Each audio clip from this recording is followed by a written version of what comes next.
5 marks problem, problem number 9 and problem number 10. তো দেখি ফার্স্টে 9 এর প্রবলেমটা কি বলেছে। Insert a number of arithmetic means between 4 and 34. তাহলে 4 রয়েছে 34 রয়েছে, কতগুলো অ্যারিথমেটিক মিন আমি তার মাঝে ইনসার্ট করছি। তাহলে আমার কাছে 4 রয়েছে আর 34 রয়েছে, কতগুলো অ্যারিথমেটিক মিন এর মাঝে ইনসার্ট করব।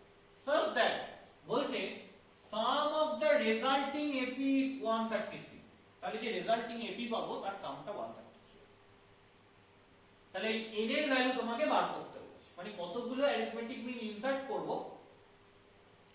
যদি আমি ভাবি যে যারা a1 a2 a3 dot dot করে an n খানা অ্যারিথমেটিক মিন ইনসার্ট করেছি এর মধ্যে, তাহলে তোমাকে অ্যাকচুয়ালি কি করতে হবে, ওই n এর ভ্যালুটা বার করতে হবে, মানে কতগুলো অ্যারিথমেটিক মিন ইনসার্ট করেছি। তো আমি ধরছি যে এখানে a1 a2 এরকম করে an এখানে অ্যারিথমেটিক মিন ইনসার্ট করব। Let a1 a2 a3 dot dot করে an আর n arithmetic means n arithmetic means in between 4 and 34. Okay, তাহলে so this thing are in AP 4 a1 a2 dot dot করে n and 34 are in AP. So 4 a1 a2 a3 in this way n and 34 are in AP. Okay, since they are in AP, so given sum of the resulting AP is 133. So given 4 plus a1 plus a2 in this way an plus 34 equal to 133. এটা বলে দিয়েছে। তাহলে a1 plus a2 in this way an এটা মানে 133 minus 34 minus 4, 133 থেকে 34 minus করলে কি হয় 99, 99 থেকে 4 মাইনাস করলে কি হয় 95। সেটা কি, সেটা হচ্ছে a1 plus a2 in this way a। তাহলে আমাকে অ্যাকচুয়ালি কি বার করতে হবে, অ্যারিথমেটিক মিনের সাম বার করতে হবে। থিওরিতে আমি দেখিয়েছিলাম যে দুটো নাম্বার a আর b এদের মধ্যে যদি n খানা অ্যারিথমেটিক মিন ইনসার্ট করা হয় তার সামের ফর্মুলা কি। তো আমি ডিরেক্ট কিন্তু ফর্মুলাটা অ্যাপ্লাই করতে পারবো না, আমি কিন্তু তখন বলেছিলাম যে ডিরেক্ট কিন্তু এখানে ফর্মুলা অ্যাপ্লাই করা যায় না, আমায় কি করতে হবে, ওইভাবে ফর্মুলাটা ডিরাইভ করে নিতে হবে। সো ফর্মুলাটা ডিরাইভ করে নি, দেখি ফর্মুলাটা কি হয়। খেয়াল করো এখানে টোটাল কতগুলো নাম্বার রয়েছে, that is first term, after that n term and another one. তো এখানে 1 যোগ 1 2 আর n, তার মানে n প্লাস 2 টা টার্ম রয়েছে, যার ফার্স্ট টার্মটা 4। কমন ডিফারেন্স কত আমি জানি না, সো আমি কমন ডিফারেন্সটা d ধরে নিই। তাহলে let common difference of this arithmetic progression is d. So first term n term n plus 1, so that is n plus 2. So n plus 2th term of this AP equal to 34. তাহলে n plus 2 টার্মটা কি হবে, first term 4 plus n plus 2 minus 1 into d, that is equal to 34. তাহলে n plus 2 minus 1 মানে n plus 1 into d equal to 34 minus 4, that is 30. তাহলে d common ডিফারেন্সটা কি হবে, 30 by n plus 1. So d common difference টা আসছে 30 by n plus 1. So common difference is 30 by n plus 1, it is okay. তাহলে now my my question is, what is sum of a1 to a? এটা আগে clear করা যাক যে sum of a1 to an কি হবে। খেয়াল করে দেখো a1 is nothing but 4 plus d, so a1 is nothing but 4 first term plus d, a2 is 4 plus 2d, that is third term.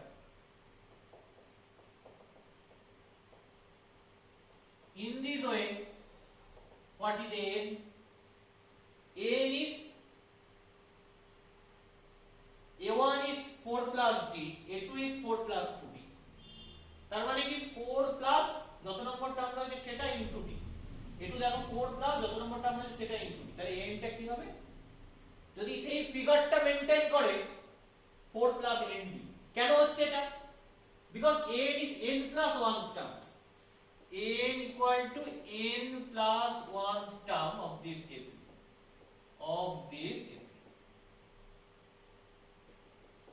তাহলে n plus 1 term মানে কি? First term 4 plus n plus 1 minus 1 into d, তার মানে 4 plus nd, ওকে।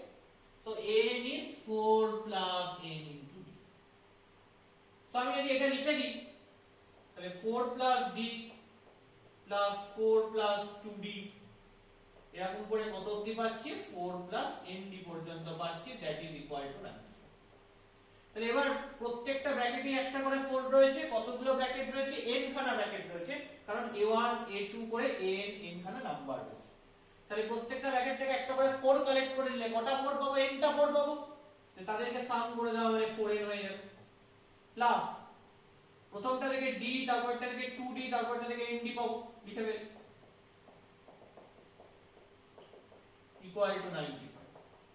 So 4n plus d common now, 1 plus 2 plus 3 এরকম করে up to n, that is 95.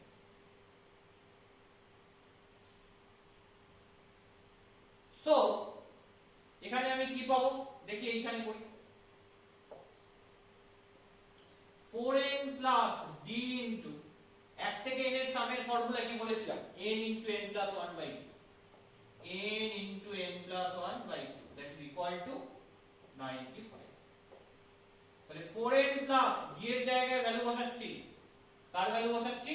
যেটা পেয়েছি 30 by n plus 1, so 30 by n plus 1 into n plus 1 by 2 equal to 95. তাহলে n plus 1 কেটে গেল, 2 আর 30 কাটলে হচ্ছে 15, তাহলে 4n plus 15n equal to 95, তাহলে 19n equal to 95, তাহলে n মানে হচ্ছে 95 by 19, that is 5. So n equal to 5 means কতগুলো arithmetic mean insert করা যাবে? 4 আর 34 এর মধ্যে ম্যাক্সিমাম 5টা arithmetic mean insert করবে, such that একটা কন্ডিশন রয়েছে। আমরা জানি এমনিতে a আর b যদি দুটো নাম্বার থাকে তাহলে আমি তার মধ্যে যত খুশি arithmetic mean insert করতে পারি, কিন্তু যদি তোমাকে কোনো কন্ডিশন দিয়ে দেয় তাহলে কিন্তু যত খুশি arithmetic mean insert করতে পারবো না। এখানে কন্ডিশনটা কি? যে টোটাল যে রেজাল্টটিকে এপি পাবো তার সাম 133, তাহলে এই কন্ডিশনের উপর বেস করে কতগুলো arithmetic mean 4 আর 34 এর মধ্যে ইনসার্ট করা যায়? 5টা arithmetic mean ইনসার্ট করা যায়। তাহলে কতগুলো arithmetic mean ইনসার্ট করতে পারি? 5টা arithmetic mean ইনসার্ট করতে পারি। এবার 5টা arithmetic mean কারা কারা সেটা দেখতে হবে, সেটা দেখতে গেলে আমায় কি করতে হবে? কমন ডিফারেন্সটা বার করে নিতে হবে। So d equal to 30 by 5 plus 1 মানে 6, তার মানে হচ্ছে 5, তাহলে কমন ডিফারেন্সটা 5 করে হবে। So arithmetic means are in between 4 and 34. So arithmetic means in between 4 and 34 are first যেটা রয়েছে that is 4, তার সঙ্গে কমন ডিফারেন্সটা 5 বলে দিয়েছে, তাহলে 5 অ্যাড করতে হবে, তাহলে 9 প্লাস 5 করলে হচ্ছে 14, প্লাস 5 করলে 19, প্লাস 5 করলে 24, প্লাস 5 করলে 29. So arithmetic means in between 4 and 34 are 9, 14, 19, 25, 20. Such that এই কথাটা কিন্তু লিখতেই হবে, নইলে কিন্তু ভুল হয়ে যাবে, কারণ arithmetic means যত খুশি আমরা ইনসার্ট করতে হবে। এই কন্ডিশন দেওয়া রয়েছে বলে এই পাঁচটা করা গেল। Such that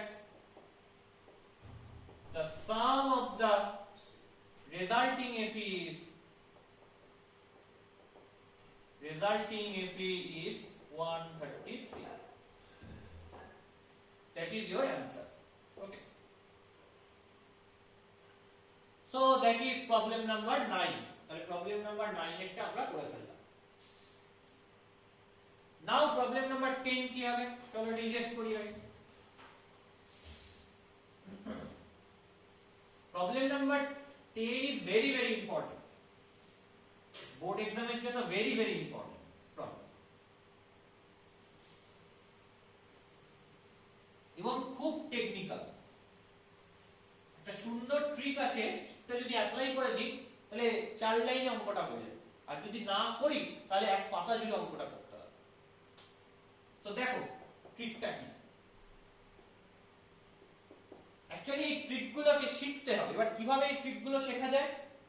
তুমি যত অঙ্ক দেখবে যেখানে কিনা এই ট্রিকগুলো ইমপ্লিমেন্ট করা হয়েছে, ইউটিলাইজ করা হয়েছে, তত কিন্তু তুমি এই ট্রিকগুলো সম্পর্কে পরিচিত হবে এবং ট্রিকগুলো তুমিও অঙ্কে অ্যাপ্লাই করতে পারবে। সো আমাকে বেশি অঙ্ক দেখতে হবে যাতে এই ট্রিকগুলো অ্যাপ্লাই করা আছে। তো কি ট্রিক অ্যাপ্লাই করব? দেখো বলে দিয়েছে ABC আর ইন AP, তাহলে since ABC are in AP। আচ্ছা ABC যদি AP তে থাকে এবং আমি দেখতে পাচ্ছি এখানে 1/b 1/c 1/a রয়েছে, তার মানে নিশ্চিতভাবে ABC নন জিরো। যেহেতু আমাকে এটা প্রমাণ করতে দিয়েছে যে a into 1/b plus 1/c, b into 1/c plus 1/a R c into 1/a plus 1/b are also in AP, তাহলে নিশ্চিতভাবে a b c not equal to 0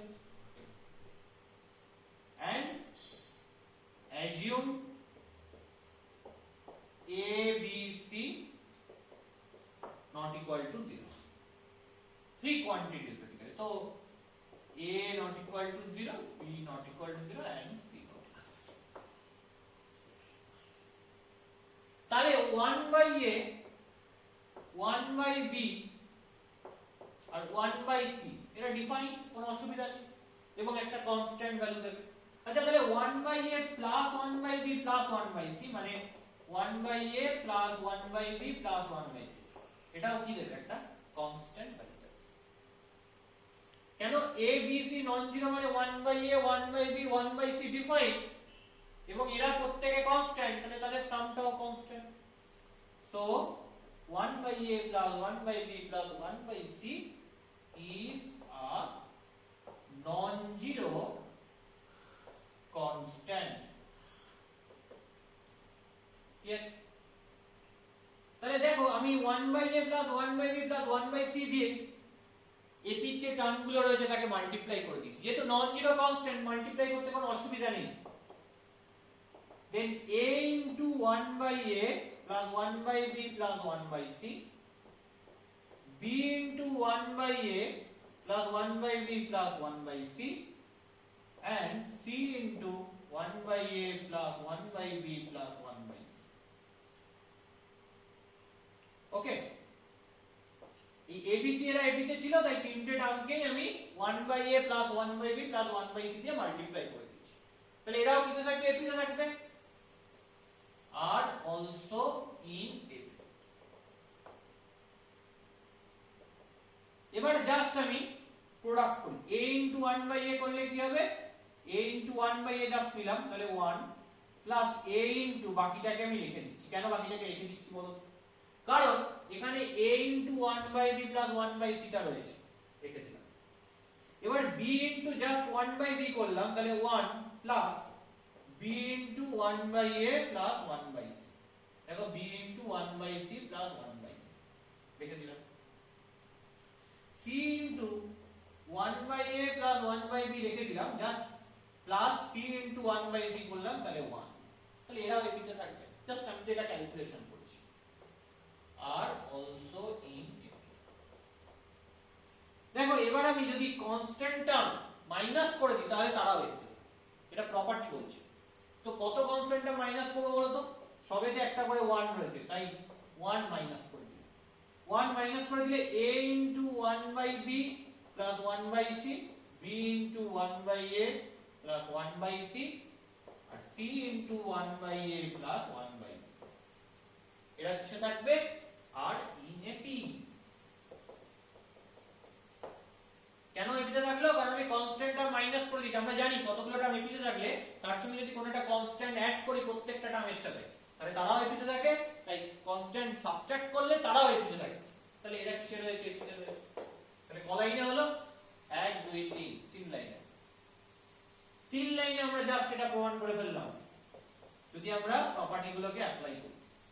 কিন্তু যদি আমরা এই প্রপার্টিগুলোকে অ্যাপ্লাই না করতাম তাহলে এটা প্রমাণ করতে 15 লাইন লাগতো, এক পাতা লাগতো। তো এই ট্রিকগুলো, এই টেকনিকগুলো, এগুলো কিন্তু শিখতে হবে। যত তুমি অঙ্কে এগুলো দেখবে তত তুমি বুঝতে